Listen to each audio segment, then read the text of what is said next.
Nice to see you again, man. Nice to see you too, sir. Thanks for stopping by the BBC for a chat. Yeah, thank you. So, I was thinking today, like, where do we begin? Because you've been having some remarkable conversations lately, some really in-depth, really interesting conversations addressing, you know, recent things that have gone on, you know, successes, things that have kind of made people think, talk amongst themselves. And it got me thinking, like, where were we last time? We were 18 months ago, not far from here. And so much has changed in the last 18 months, you know. And the first question I wanted to ask you, because I've always wondered how you felt at that time. Yeah, you know, I just, I had so many interviews where I'm trying to express that I can create outside of this, just the music box. Yeah. And I'm giving examples of work that I did that was really successful, and I'm just getting completely just shut down. But not just by, you know, the company we talked about last time, but every single company. Every single company you could imagine is just like, no, you are a celebrity.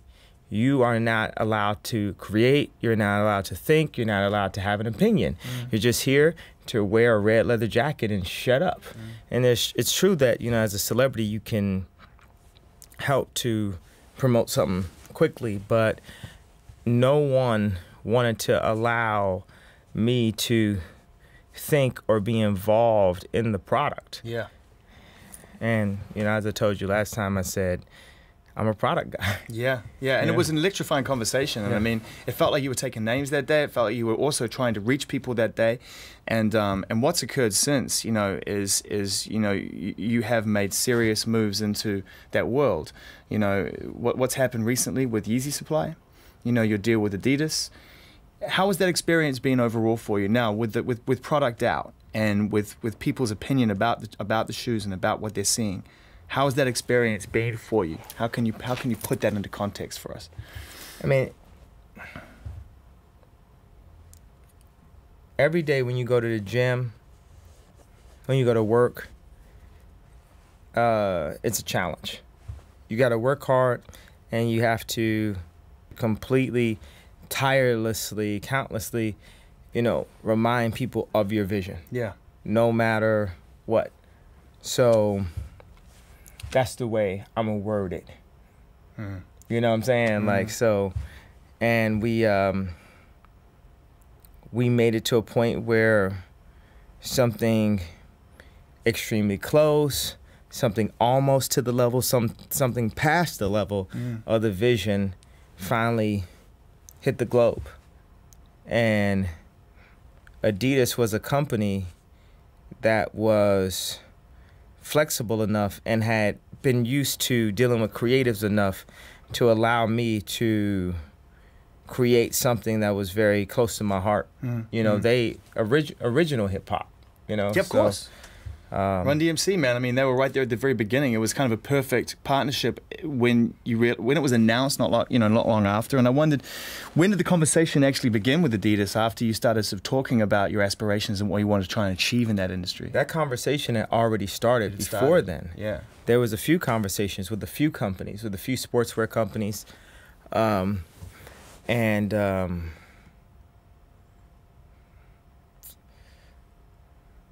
I remember calling John Wexler. You know, it was a certain point where I just felt like I couldn't breathe anymore. Like I had all these ideas, and I felt like I was literally like gasping for oxygen. Because if anyone's creative, you know, like you have this idea of a mass market looking at a celebrity that owns a Lamborghini complaining about something. And anyone that's creative understands that there's no amount of money that can be given to them to make them not want to or have to create. Yeah. There's no checkout. There's no checkout, and there's no check to stop you from creative. No pun intended, we say no check. So it's a good one though. Yeah. You know, just even thinking about it, you know, it takes the breath out of me, because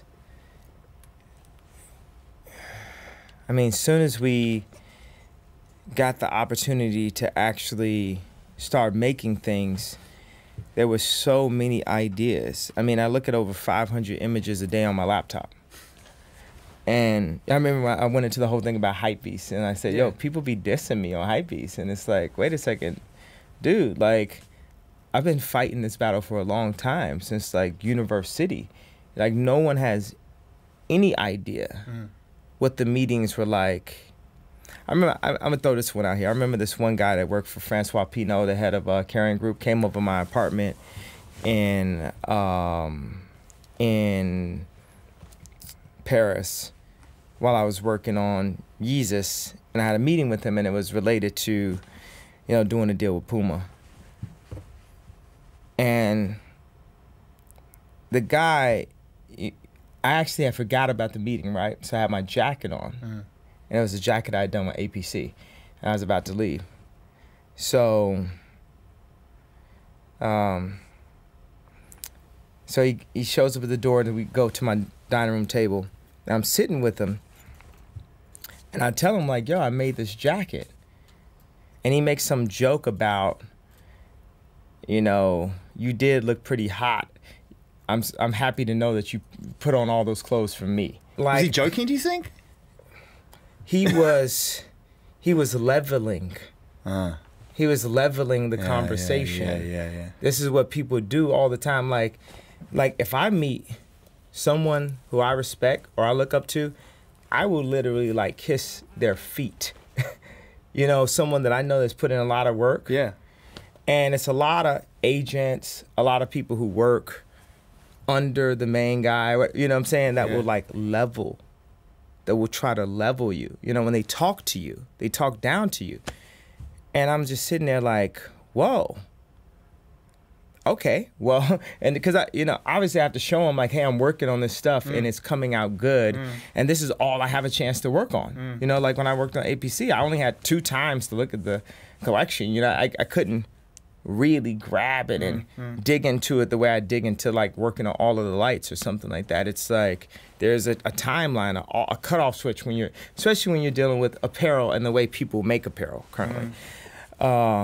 I can imagine the frustration for you at that moment in time, you know, as you're leading up to what has effectively occurred in the last year, seeing something, like you say, close to the vision you have in your mind. But those early stages, man, that frustration of trying to get those ideas out and just, like you said, you know, getting just leveled.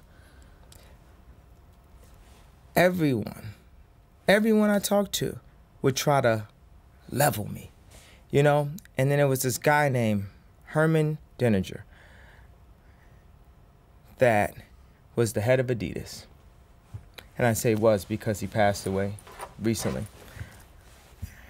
And I showed him what I had shot in Qatar, the Cruel Summer film that was using 7 screens, the surround vision idea, which we've never shown online because you have to experience it in its space. It's the same thing I showed Disney and you know, Universal. I say, okay, this is the next frontier of the way we need to see film. And which I got all no's on that to date. And this guy, Herman, saw it, and he believed. He believed that maybe I had something more than how big my rap record was in me. He could tell. He knew. He's like, this guy has something to say and to give that's past the current box that he's put in. And he made sure, you know, Herman and John Wexler made sure that Adidas deal got done. Yeah. And the deal has nothing to do with the idea of the higher ups in society. The deal is all about the moment when I can bring a shoe to a kid in Foot Locker and get on my knees and take it back to when I worked at the Gap and put the shoes on his feet. That is what the deal is about. The deal is about when the star of a show is a 5'3" girl. Yeah. But there's never been a 5'3" girl the star of any fashion show. You know, the deal is when the kids came to 42 locations across the world to see Yeezy Season 1 times Adidas Originals launch. and the excitement that was in that theater. And when they saw that lineup, they saw that brigade, they reacted to it when they heard Wolves, when they saw the Boots, when they saw the Runners, when they saw the Matrix sweaters, when they saw all these things like hitting them back to back to back to back. This is what I fought for. None of this was about me having like a bigger house, a faster Lamborghini. Like, it wasn't about that. It was about these kids having a moment to be themselves, to be a stronger version, you know, of themselves. I make this stuff to empower people. I feel like it's so many things that are made to, you know, to wear the people as opposed to the people wearing it. And I asked my assistant one time, I was like, how do these clothes make you feel? She said, I feel powerful. And that's our main goal. As the song says, no one man should have all that power. No one man should have it. Everyone should have it.